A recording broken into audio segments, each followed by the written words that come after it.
The 20th book of Homer's Iliads. The argument. By Jove's permission, all the gods descend to aid on both parts. For the Greeks contend Juno, Minerva, Neptune, Mulciber, and Mercury. The deities that preferred the Trojan part are Phoebus, Cyprides, Phoebe, Latona, and the foe to peace, with bright Scamander. Neptune in a mist preserves Aeneas daring to resist Achilles, by whose hand much scathe is done. Besides the slaughter of old Priam's son, young Polydore, whose rescue Hector makes, him flying, Phoebus to his rescue takes. The rest, all shunning their importuned fates, Achilles beats even to the Ilian gates. Another argument. In Upsilon, strife stirs in heaven, the day's grace to the Greeks is given. The Greeks thus armed, and made insatiate with desire of fight, about thee, Peleus' son, the foe, in ground of greatest height, stood opposite, ranged. Then Jove charged Themis from Olympus' top to call a court. She every way dispersed, and summoned up all deities. Not any flood, besides Oceanus, but made appearance. Not a nymph that arbors odorous the heads of floods, and flowery meadows make their sweet abodes, was absent there. But all at his court, that is king of gods, assembled, and in lightsome seats of admirable frame, performed for Jove by Vulcan, sat. Even angry Neptune came, nor heard the goddess with unwilling ear, but with the rest made free ascension from the sea, and did his state invest in midst of all, began the council, and inquired of Jove his reason for that session, and on what point did move his high intention for the foes. He thought the heat of war was then near breaking out in flames. To him, the Thunderer, thou knowest this counsel by the rest of those four purposes that still incline to me. My cares still must succor the distress of Troy, though in the mouth of fate, yet vow I not to stir one step from off this top of heaven, but all the affair refer to any one. Here I'll hold state, and freely take the joy of either's fate. Help whom ye please, for 'tis assured that Troy not one day's conflict can sustain against Aeacides, if heaven oppose not. His mere looks threw darts enow to impress their powers with trembling. But when blows, sent from his fiery hand, thrice heat by slaughter of his friend, shall come and countermand their former glories, we have fear that though fate keep their wall, he'll overturn it. Then descend, and cease not till ye all add all your aids. Mix earth and heaven together with the fight Achilles urgeth. These his words did such a war excite, as no man's power could wrestle down. The gods with parted hearts departed heaven, and made earth war.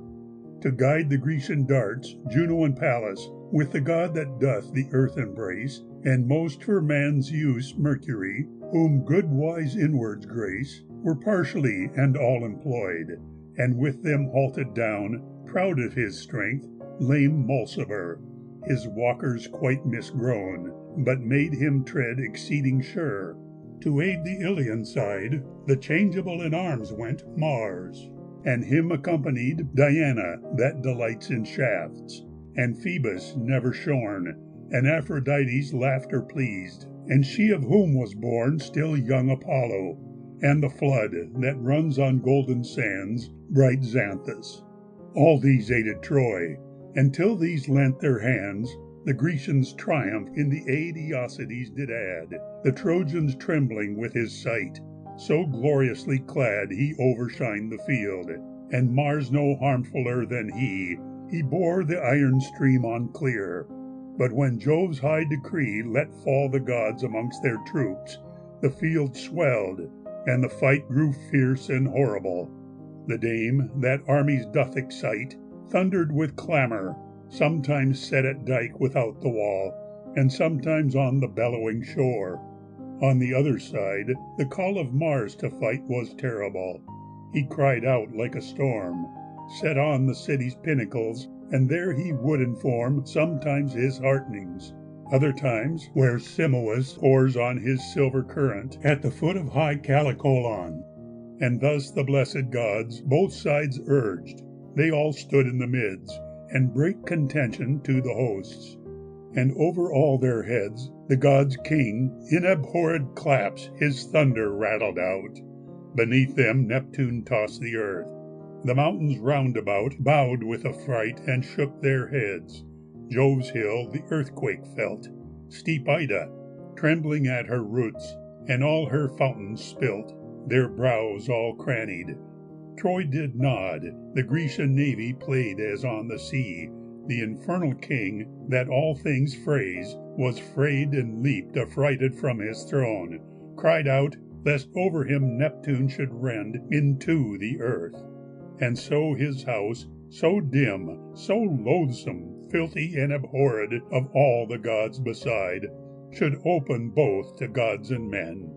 Thus all things shook and cried, when this black battle of the gods was joining. Thus arrayed, 'gainst Neptune, Phoebus with winged shafts, 'gainst Mars, the blue-eyed maid, 'gainst Juno, Phoebe, whose white hands bore singing darts of gold, her side armed with a sheaf of shafts, and, by the birth twofold of bright Latona, sister twin to him that shoots so far. Against Latona Hermes stood, grave guard, in peace and war of human beings. 'Gainst the god, whose empire is in fire, the watery godhead, that great flood, to show whose power entire in spoil as the other, all his stream on lurking whirl-pits trod. Xanthus by gods, by men's commander called. Thus God against God entered the field. Aeacides sustained a fervent mind to cope with Hector. Past all these, his spirit stood inclined to glut Mars with the blood of him. And at Aeacides Apollo sent Anchises' son. But first he did impress a more than natural strength in him, and made him feel the excess infused from heaven. Like Chaon's shape gave show to his address, old Priam's son, and thus he spake, Thou counsellor of Troy, where now fly out those threats that late put all our peers in joy of thy fight with Aeacides? Thy tongue once steeped in wine durst vaunt as much. He answered him, But why wouldst thou incline my powers 'gainst that proud enemy, and 'gainst my present heat? I mean not now to bid him blows. That fear sounds my retreat, that heretofore discouraged me, when after he had raised Lyrnessus and strong Pedasus, he still breathed fury, chased our oxen from the Idaean hill, and set on me. But Jove gave strength and knees, and bore me off, that had not walked above this centre now, but propped by him. Minerva's hand, that held the light to this her favourite, whose beams showed and impelled his powers to spoil, had ruined me. For these ears heard her cry, Kill, kill the seed of Ilion, kill the Asian Lelegy. Mere man then must not fight with him that still hath gods to friend, averting death on others' darts, and giving his no end but with the ends of men.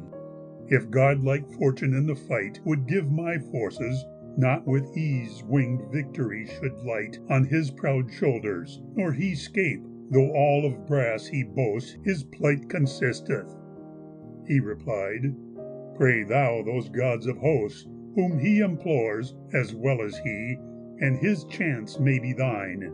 Thou camest of gods like him. The queen that reigns in Salamine, fame sounds thy mother. He derived of lower deity, old Nereus's daughter bearing him. Bear then thy heart as high, and thy unwearied steel as right, nor utterly be beat with only cruelty of words, not proof against a threat. This strengthened him, and forth he rushed, nor could his strengthening fly white-wristed Juno, nor his drifts. She every deity of the Argive faction called to her, and said, Ye must have care, Neptune and Pallas, for the frame of this important war ye undertake here. Venus' son, by Phoebus being impelled, runs on Achilles, turn him back, or see our friend upheld by one of us. Let not the spirit of Aeneas be overdared, but make him know the mightiest deities stand kind to him, and that the gods, protectors of these towers that fight against Greece, and were here before our eminent powers, bear no importance. And besides, that all we stoop from heaven to curb this fight, that no impair be to his person given by any Trojans, nor their aids, while this day bears the sun. Hereafter, all things that are wrapped in his birth thread, and spun by Parcus in that point of time his mother gave him heir, he must sustain. But if report perform not the repair of all this to him, by the voice of some immortal state, he may be fearful, if some god should set on him, that fate makes him her minister. The gods, when they appear to men and manifest their proper forms, are passing dreadful then.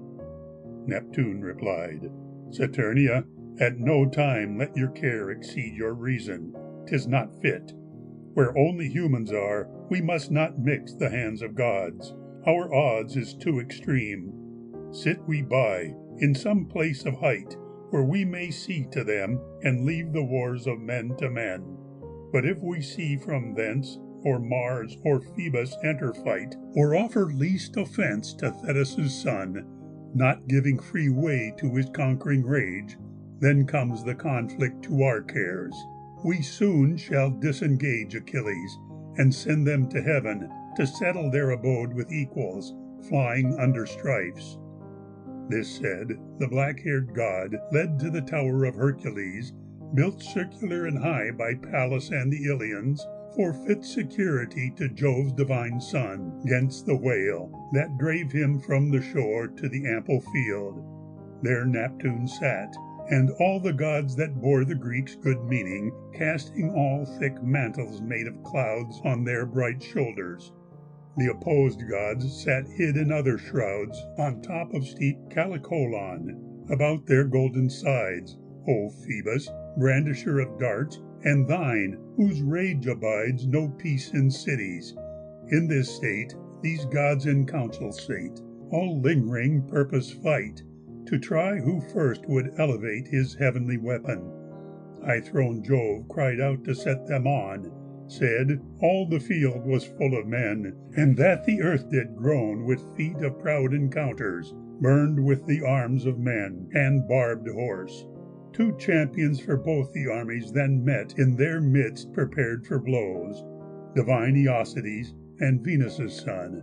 Aeneas first stepped threatening forth the priest, his high helm nodding, and his breast barred with a shady shield, and shook his javelin. Thetis' son did his part to the field, as when the harmful king of beasts, sore threatened to be slain by all the country up in arms, at first makes coy disdain prepare resistance, but at last, when anyone had led bold charge upon him with his dart, he then turns yawning head, fell anger lathers in his jaws, his great heart swells, his stern lasheth his strength up, sides and thighs wattled with stripes to learn their own power, his eyes glow, he roars, and in he leaps to kill, secure of killing, so his power then roused up to his will, matchless Achilles, coming on to meet Anchises' son. Both near, Achilles thus inquired, Why stand'st thou thus alone, thou son of Venus? Calls thy heart to change of blows with me? Sure, Troy's whole kingdom is proposed.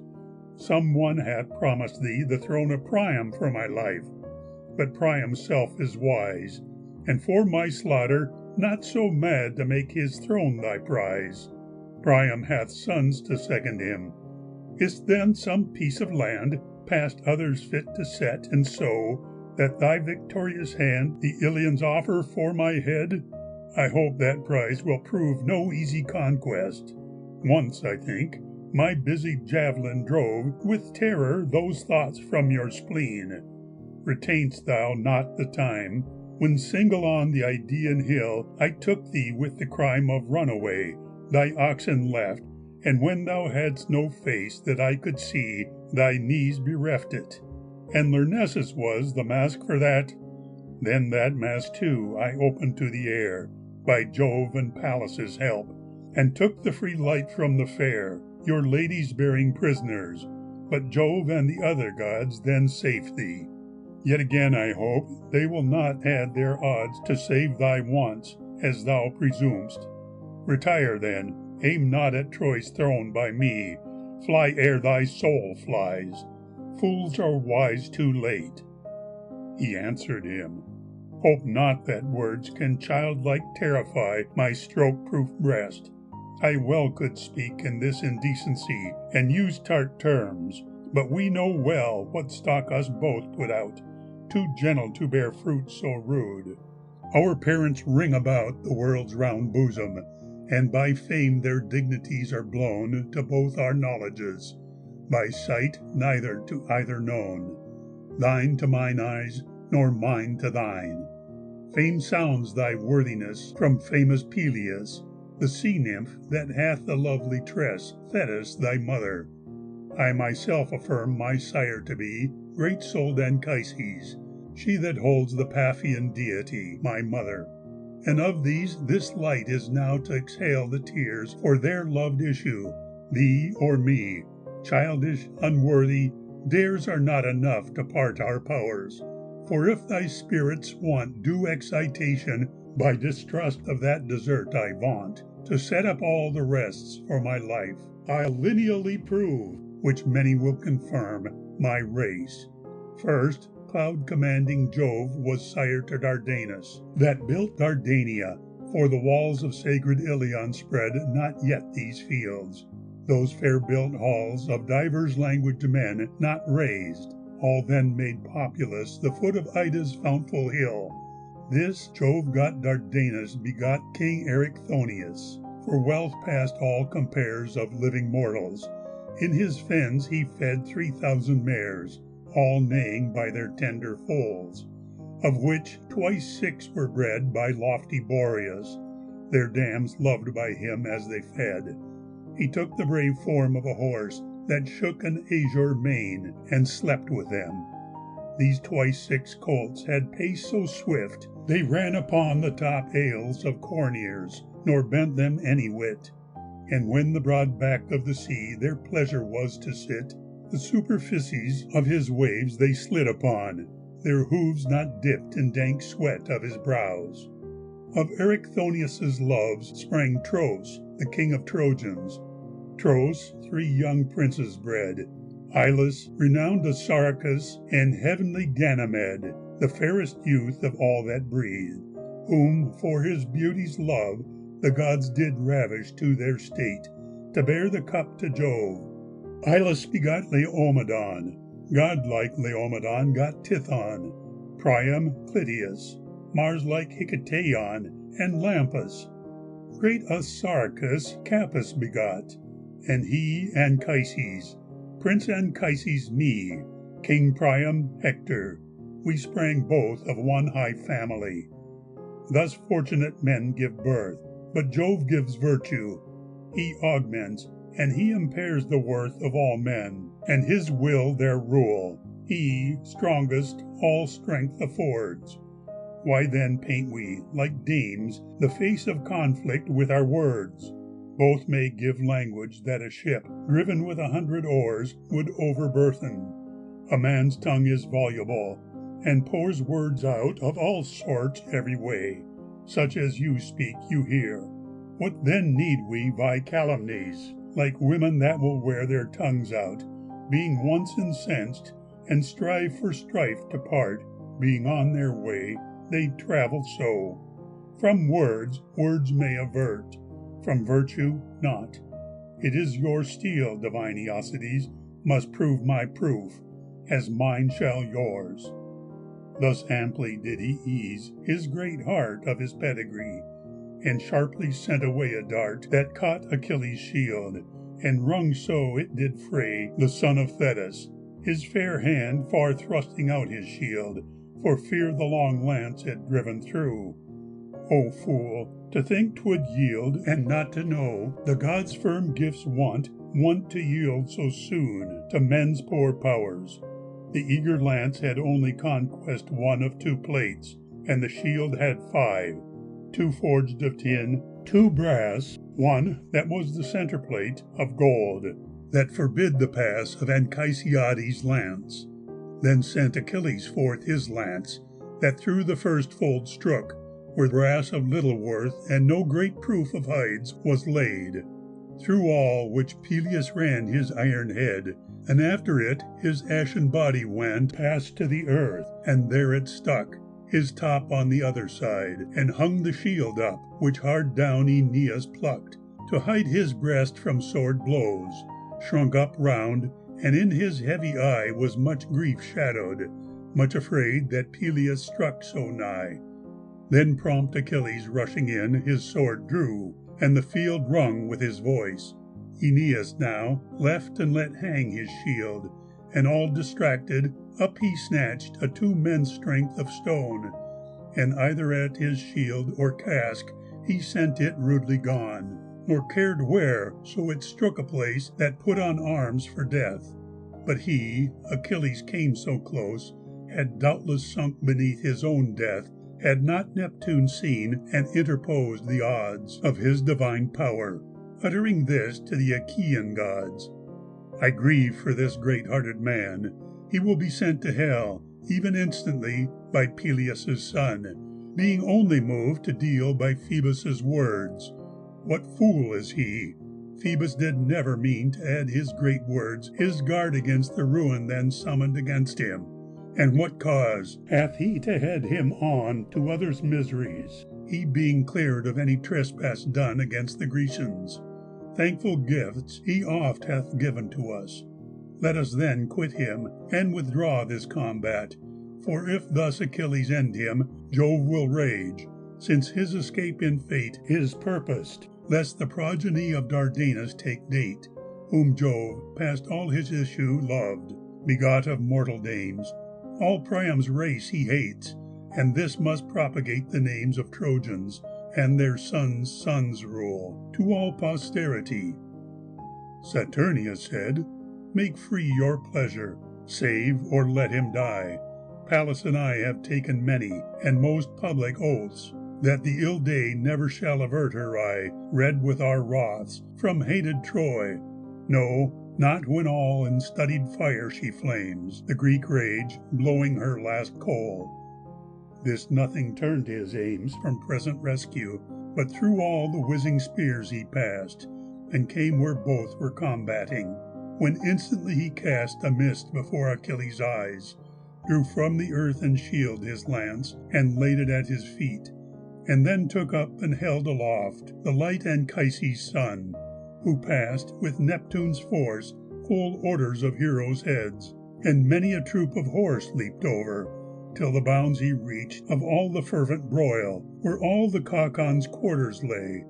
Thus, far freed from the toil, Neptune had time to use these words: Aeneas, who was he of all the gods that did so much neglect thy good, and thee to urge thy fight with Thetis' son, who in immortal rates is better and more dear than thee? Hereafter, lest past fates hell be thy headlong home, retire, make bold stand never near where he advanceth, but his fate once satisfied, then bear a free and full sail, no Greek else shall end thee. This revealed, he left him, and dispersed the cloud, that all this act concealed from vexed Achilles, who again had clear light from the skies, and, much disdaining the escape, said, O ye gods, mine eyes discover miracles. My lance submitted, and he gone, at whom I sent it with desire of his confusion. Aeneas sure was loved of heaven. I thought his vaunt from thence had flowed from glory. Let him go. No more experience will his mind long for at my hands. He flies them now so clear. Cheer then the Greeks and others try. Thus ranged he everywhere the Grecian orders, every man of which the most looked on to see their fresh lord shake his lance, he thus put charge upon. Divine Greeks, stand not thus at gaze, but man to man apply your several valors. 'Tis a task laid too unequally on me, left to so many men, one man opposed to all. Not Mars, immortal and a god, not war's she-general, a field of so much fight could chase, and work it out with blows. But what a man may execute, that all limbs will expose, and all their strength to the utmost nerve, though now I lost some play by some strange miracle, no more shall burn in vain the day to any least beam. All this host I'll ransack, and have hope, of all not one again will scape, whoever gives such scope to his adventure, and so near dares tempt my angry lance. Thus he excited.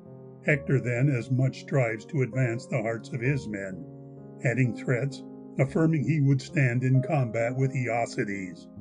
Give fear, said he, no hand of your great hearts, brave Ilians, for Peleus' talking son. I'll fight with any god with words, but when their spears put on, the work runs high, their strength exceeds mortality so far, and they may make works crown their words, which holds not in the war Achilles makes. His hands have bounds, this word he shall make good, and leave another to the field. His worst shall be withstood, with sole objection of myself, though in his hand he bear a rage like fire, though fire itself his raging fingers were, and burning steel flew in his strength. Thus he incited his, and they raised lances, and to work with mixed courages, and up flew clamour, but the heat in Hector Phoebus gave this temper. Do not meet, said he, in any single brave the man thou threatenest, but in press, and in thy strength impeach his violence, for far off or near his sword or dart will reach. The god's voice made a difference in Hector's own conceit betwixt his and Achilles' words, and gave such overweight as weighed him back into his strength, and curbed his flying out, at all through fierce Aeocides, and gave a horrid shout. The first of all he put to dart was fierce Iphition, surnamed Otrintides, whom Neus the water-nymph made son to town destroyed Otrintius, beneath the snowy hill of Tmolus, in the wealthy town of Hyda. At his will were many able men-at-arms. He, rushing in, took full Pelides' lance in his head's midst, that cleft in two his skull. Achilles knew him one much famed, and thus insulted then.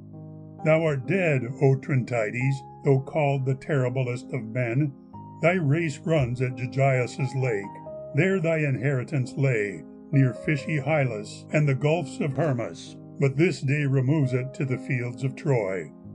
Thus left he night to seize his closed eyes, his body laid in course of all the priests, which Grecian horse broke with the strakes nailed to their chariot wheels. Next, through the temples, the burst eyes, his deadly javelin seals of great in Troy Antenor's son, renowned Demoleon, a mighty turner of a field. His overthrow set gone Hippodamus, who leaped from horse, and as he fled before Aeocides turned back, he made fell Peleus' gore, and forth he puffed his flying soul, and as a tortured bull to Neptune brought for sacrifice, a troop of youngsters pulled down to the earth, and drag him round about the hallowed shore, to please the watery deity with forcing him to roar, and forth he pours his utmost throat. So bellowed this slain friend of flying Ilion, with the breath that gave his being end. Then rushed he on, and in his eye had heavenly Polydore, old Priam's son, whom last of all his fruitful princess bore, and for his youth, being dear to him, the king forbade to fight.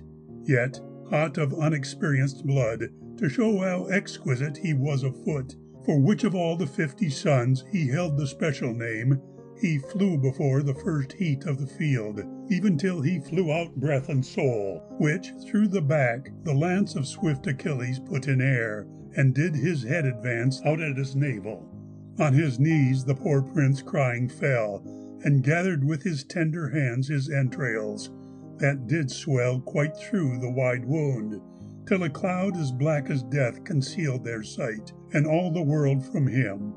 When Hector had beheld his brother tumbled so to earth, his entrails still in hand, dark sorrow overcast his eyes, nor far off could he stand a minute longer, but like a fire he brake out of the throng, shook his long lance at Thetis' son, and then came he along to feed the encounter.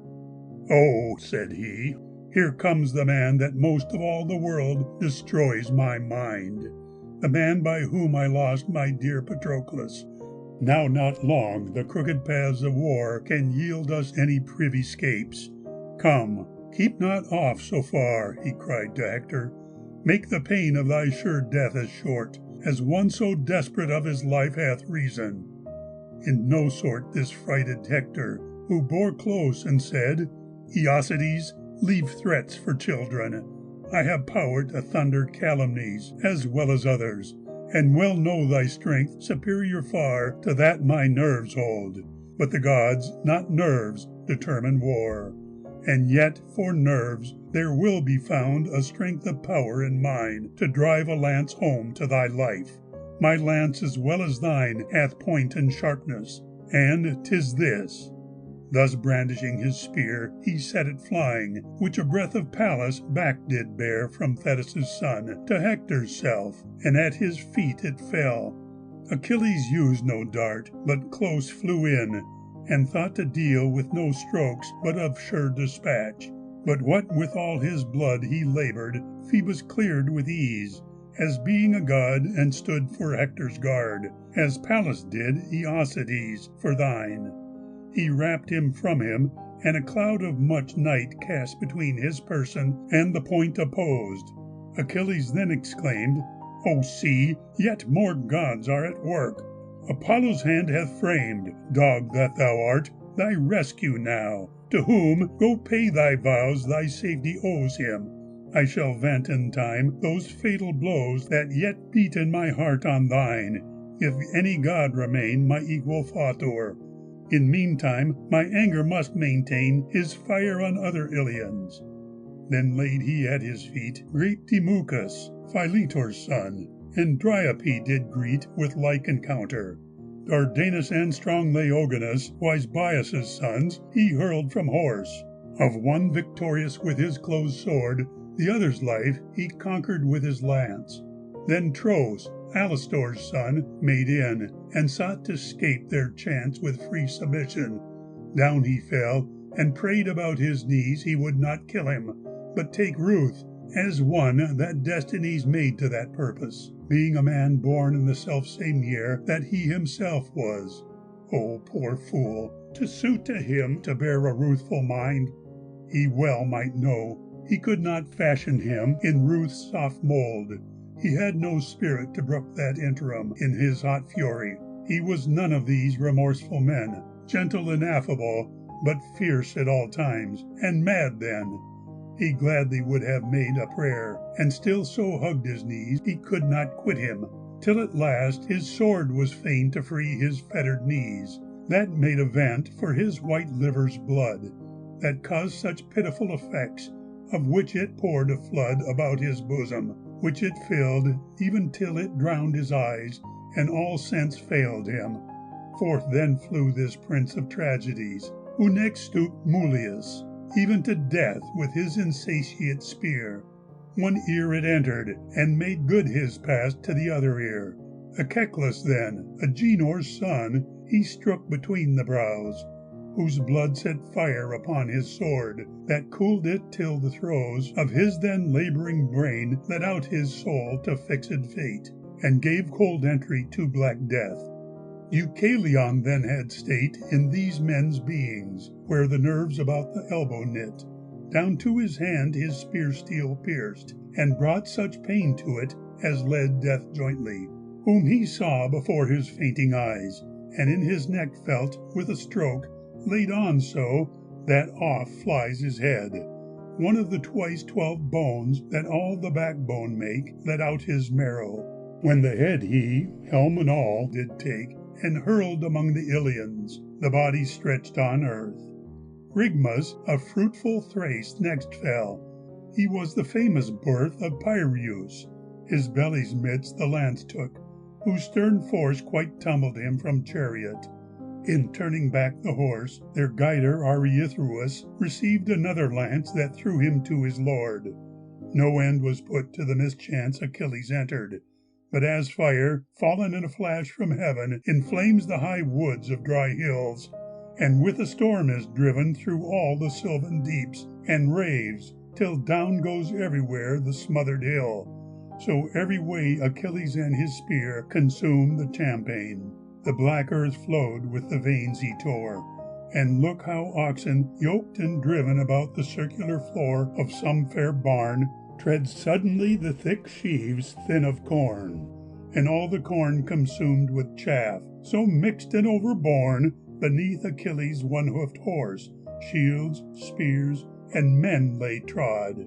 His axle-trees and chariot wheels all spattered with the blood hurled from the steeds' hooves and the strakes. Thus to be magnified, his most inaccessible hands in human blood he dyed. End of the 20th book.